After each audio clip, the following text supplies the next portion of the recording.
Hello again. Um, Today I'm gonna talk about one of the major subjects that a lot of people are asking. Um, it's about depression. Depression is one of the major issue that we have in our society today. Um, so what is depression? It's a very big, broad issue that covers all kinds of feelings that we have. So I'm gonna try to do my best to cover some of it as far as as far as I know, as far as I can share.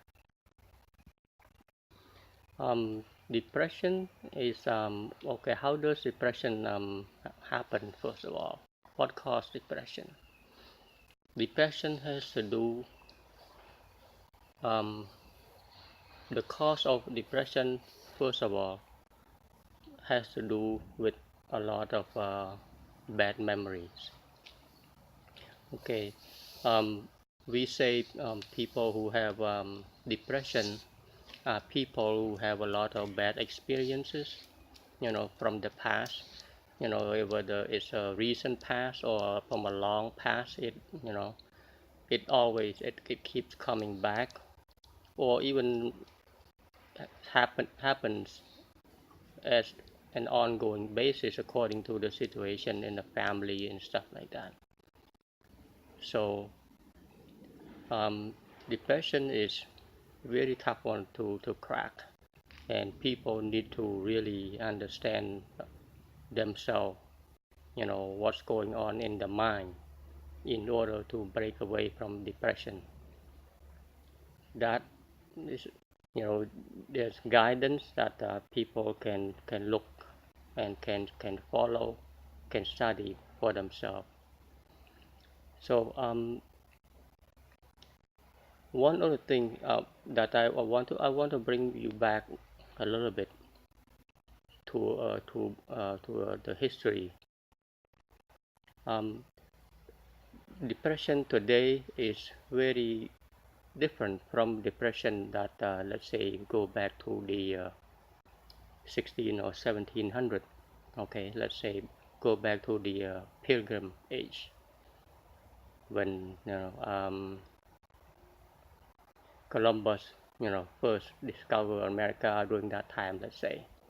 Okay, during that time there may be some depression, but back then depression is toward anxiety regarding no food to eat, you know don't have all the necessary stuff to survive, to eat.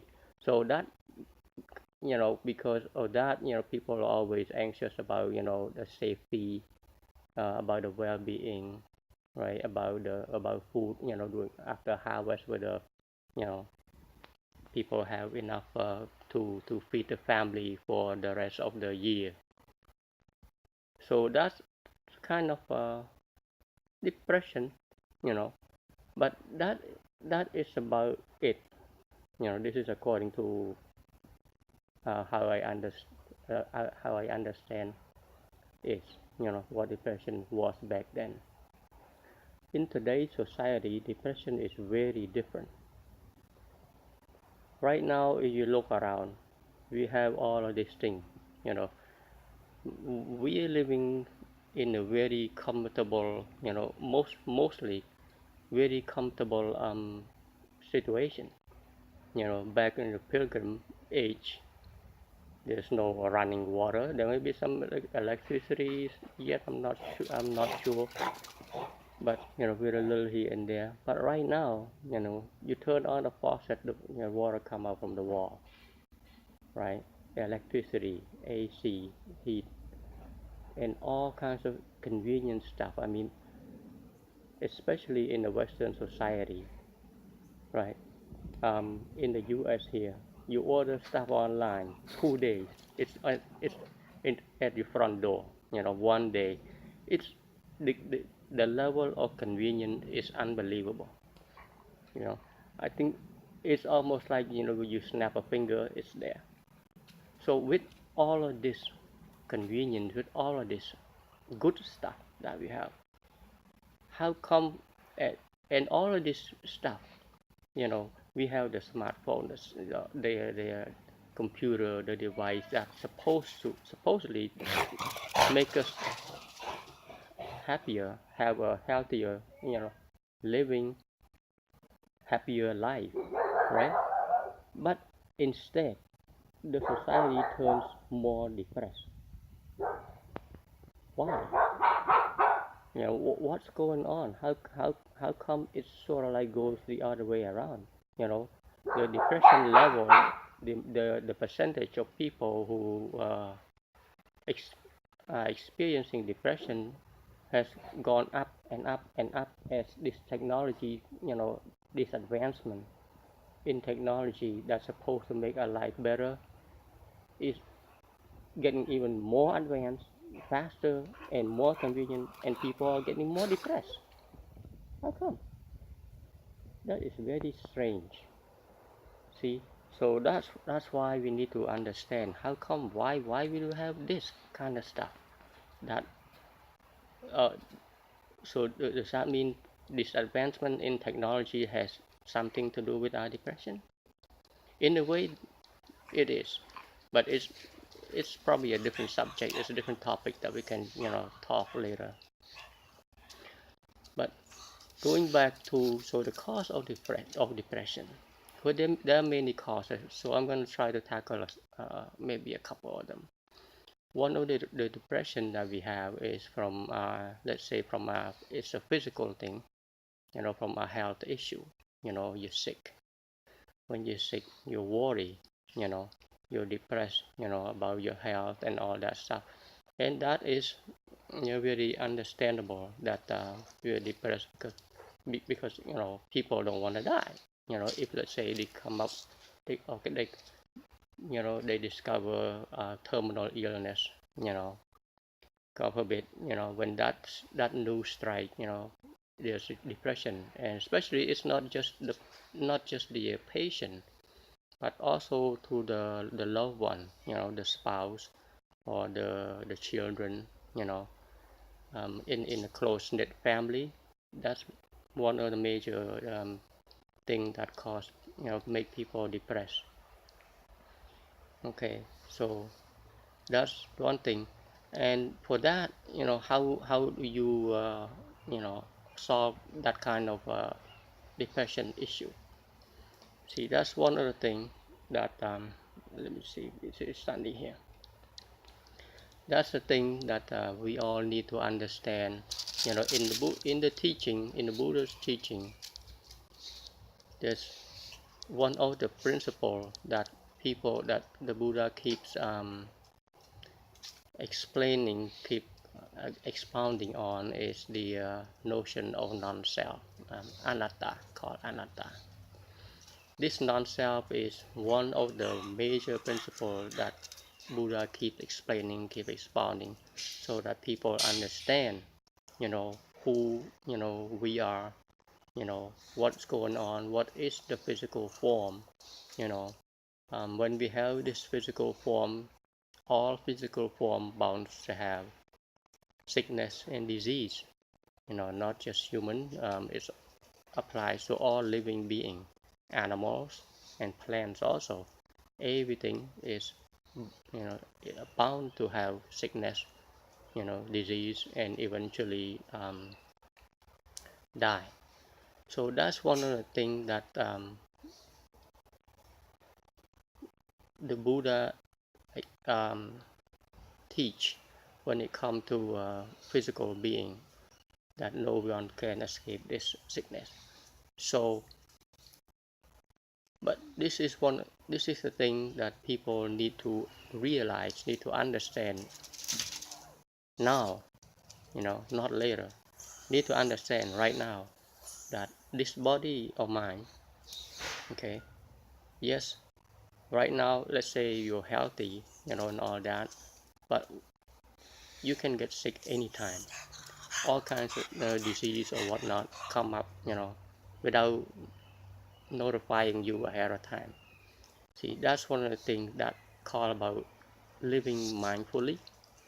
So when you understand that clearly, that your body can get sick anytime, then you start to eating healthy instead of consuming junk food, with all the alcohol, the greasy food, saturated fat, you know, uh, hamburgers and French fries and soda all the time.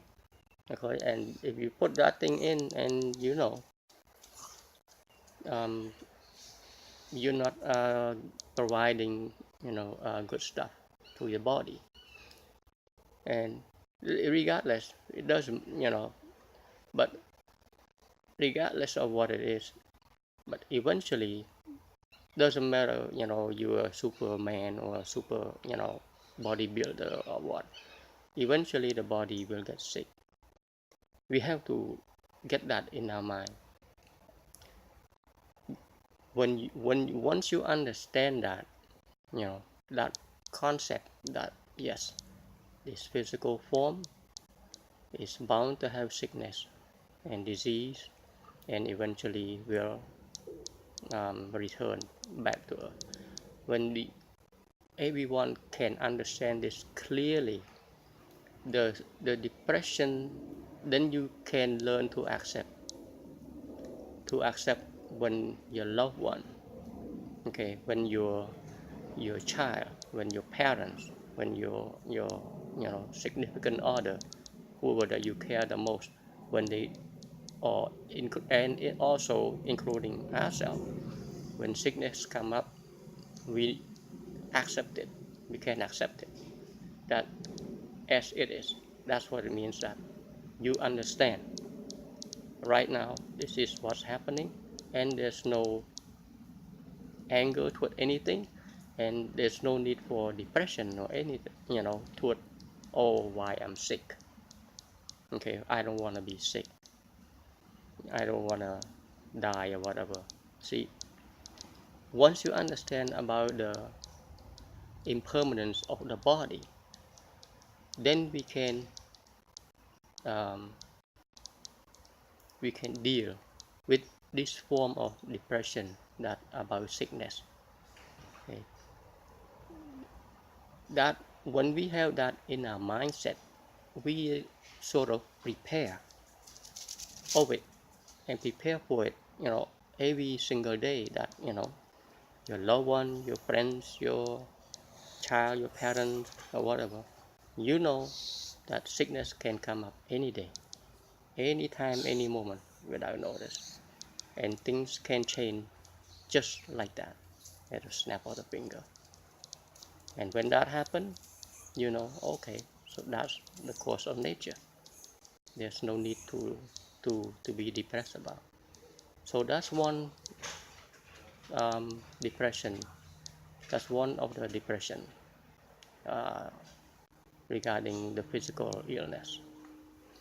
Another depression I want to talk about is depression from abuse, from relationship. That's another major issue between spouse. You know, one spouse, let's say, mostly in majority, in a family, um, the spouse, especially the wife, um, are usually more depressed than the husband, because the wife tend to rely on the husband, on the financial responsibility. The husband, most of the time, the husband the one who bring in more money than the wife. And when it comes, so when issue arise, and you start to get into argument, start to have um, fight, and then sometimes the spouse, the I guess the less I don't know what you call the less I don't know what you call that, the partner that don't bring in that much, that that yeah, that the partner that bring in less income or do not have income, they also like feel like they're in a trap, especially if there are children involved. Okay, so they they feel like they can't escape or can't leave the relationship in a way, because of the children involved and all that, and it gets into some physical abuse, verbal abuse, from the spouse. See, and then because of that, the person become depressed. See, with this kind of situation, there's a couple of ways that you can handle. You look at it as this way. One way is when on the physical side, physical abuse. When this physical abuse happen in the family, okay, I think one should draw the line. Where the line is. You cannot just accept and take the physical abuse. If somebody start, especially when someone start to hitting you, and that's cross the line. Okay, you should say, okay, there's no more love in this relationship. If there is love in the relationship, the other partner would not hit you.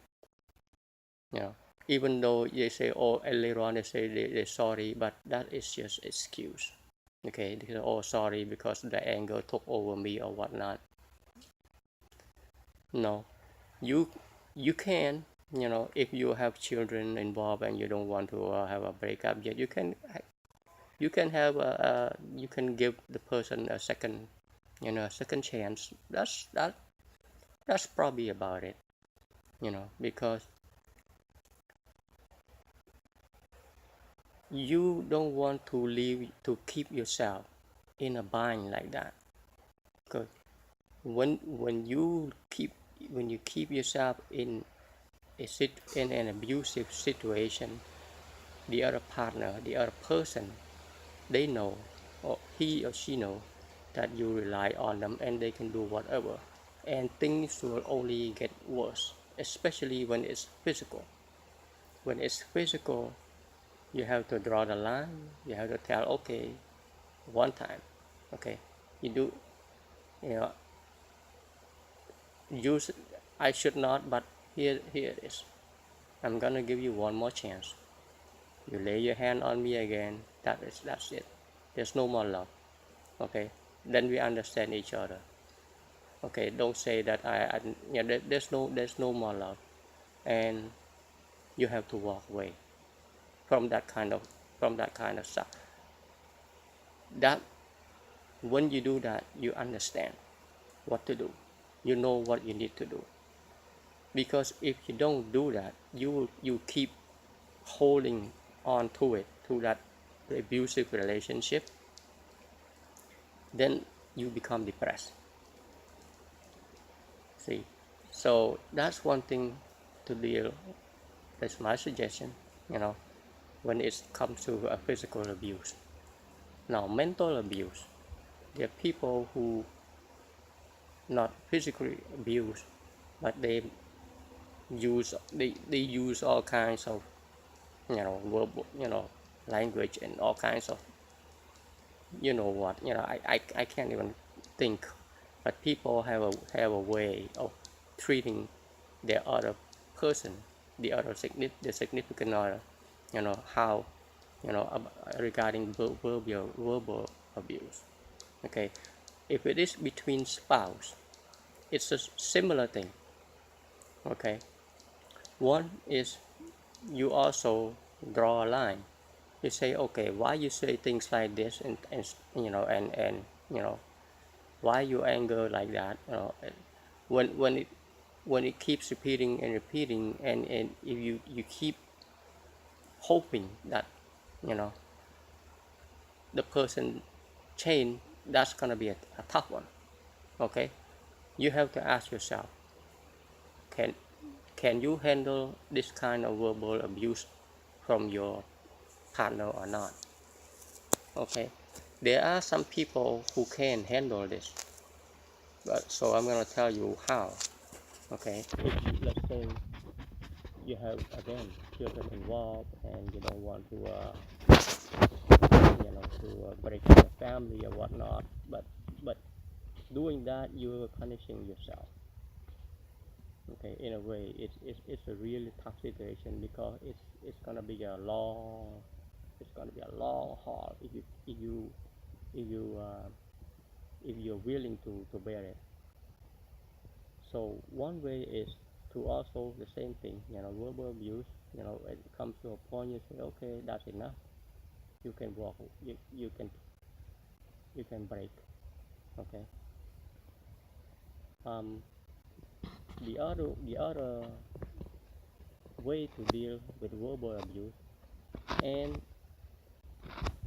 I commend you if you can do this, but it's a really tough one. Okay. This is a way of showing your true love. This is not too many people can do it. This is a way of understanding that your significant other, your spouse, has issue, has major issue, anger issue, anxiety, or whatever, that your spouse is off into a darkness, into a lost world. That's why he or she is always angry and all that. And you have to understand, why does he or she have all this kind of you know build up emotion inside, and has also much anger and hatred and stuff inside. You have to look through, but it's impossible. But at least you can know that he or she must have some kind of bad experience. That's how he or she, that's why he or she behave like this or talk like this. Because people talk or behave according to their experiences.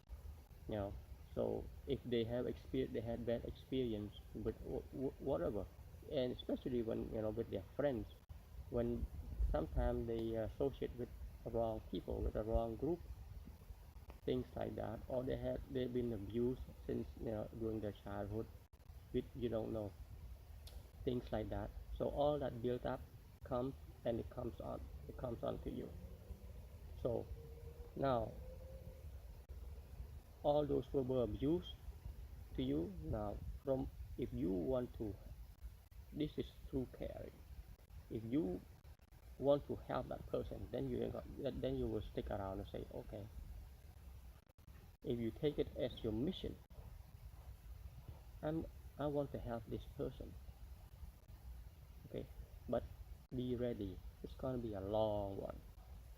Okay, so that's why I said, I commend you if you can, if you want to take that route. It's going to be a long one, because in order for a person to understand true love from you, it takes patience, it takes a lot of time. Okay, so, and you have to become almost like a saint in a way, because all this verbal abuse, he or she's gonna, I keep saying he because mostly it's from a he. Okay, that's the truth. The he usually has more anger than the she. So when he use all kinds of, as long as it's not physical, if he all has all kinds of verbal abuse and all that stuff, anger and do the other stuff,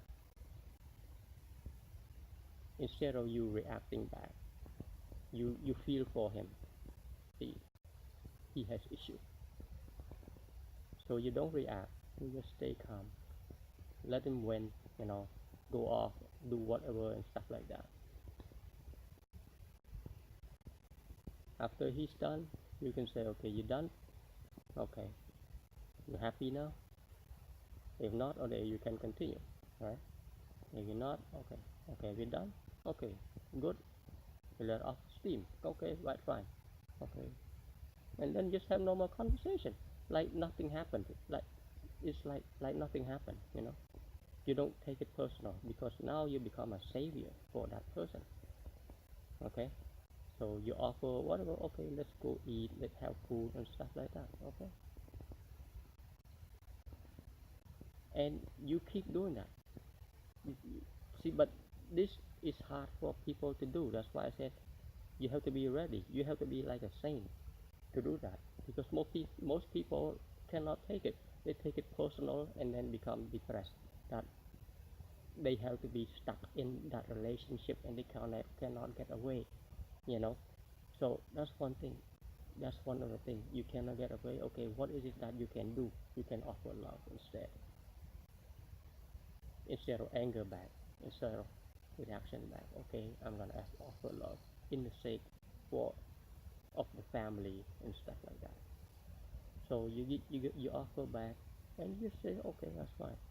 And the person is gonna be because the person has been like that, has been programmed like that, due to his experiences from the back for how long, who knows how many years.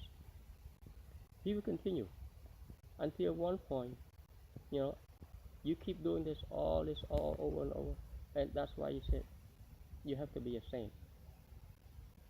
Years. It probably take years until he or she can recognize the goodness inside of you. Okay, that man, at one point he or she will wake up. So after all of this stuff that I said, and all this anger that abusive stuff, do all this, my wife or my husband or my spouse is always there and nice and it's always kind to me. What kind of person I am? That's when you smile. Okay, that's when you smile. Say, I finally. That's what it means that becoming like a in Buddhism called a bodhisattva. You help a person to wake up from his own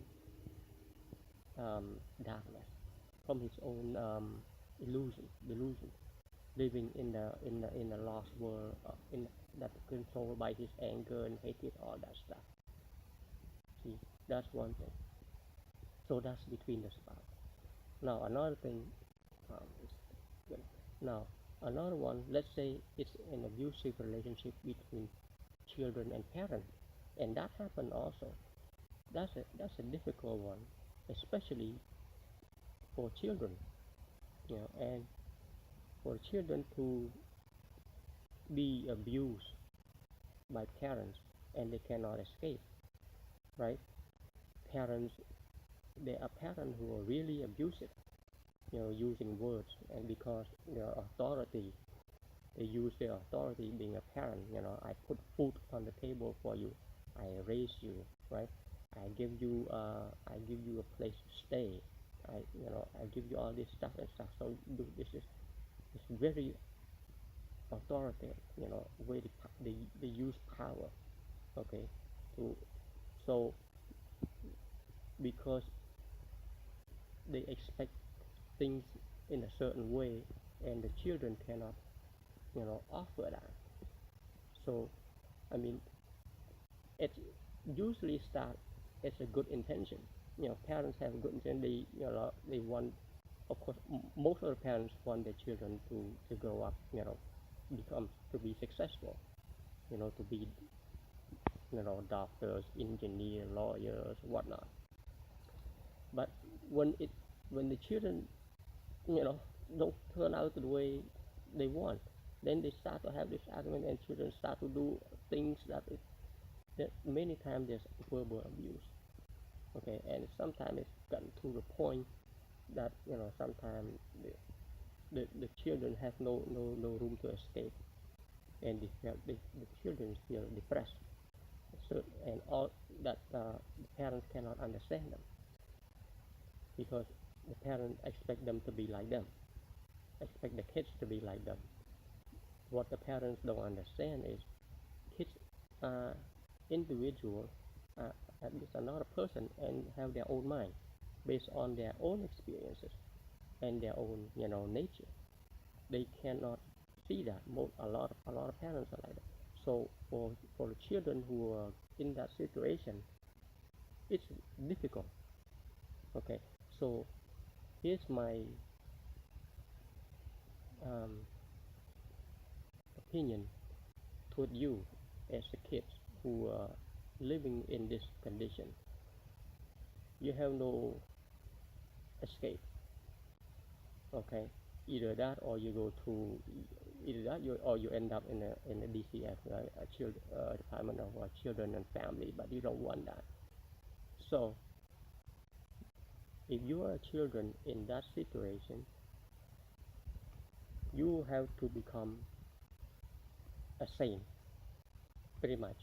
You have to become someone that your parents cannot. You have to face it, but you don't fight back. There's no need to fight back. You just take it as it is. Whatever he or she said, verbal abuse, you just say, okay, fine, mom, okay, I hear you, but you're not hearing me. So that's all I can say. That's fine. But inside you, you know this. That's the kind of attitude, that's the kind of characters that you don't want to have, you don't want to be, you don't want that inside you. You become a much better person, a bigger person by drawing from that experience. Okay, when you look at, even though they are parents, even though they are older than you, it doesn't mean that they are any much wiser than you. Sometimes they're not wise at all. Yes, they may have college degree, but they have no clue about life. They have no understanding about your life. Not at all, and they thought they do. Okay, so you have to understand. Oh, this is a part of the ignorance that my parents had. I'm not gonna follow that path. I'm gonna be a good person, a person who I would like it to be. Okay, let's say you have a, an ambition in a different field.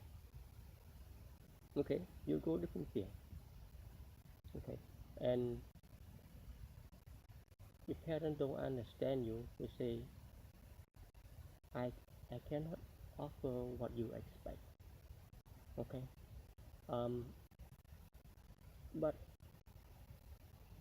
it's it's it's it's difficult. When you in that situation, all you can do is understand.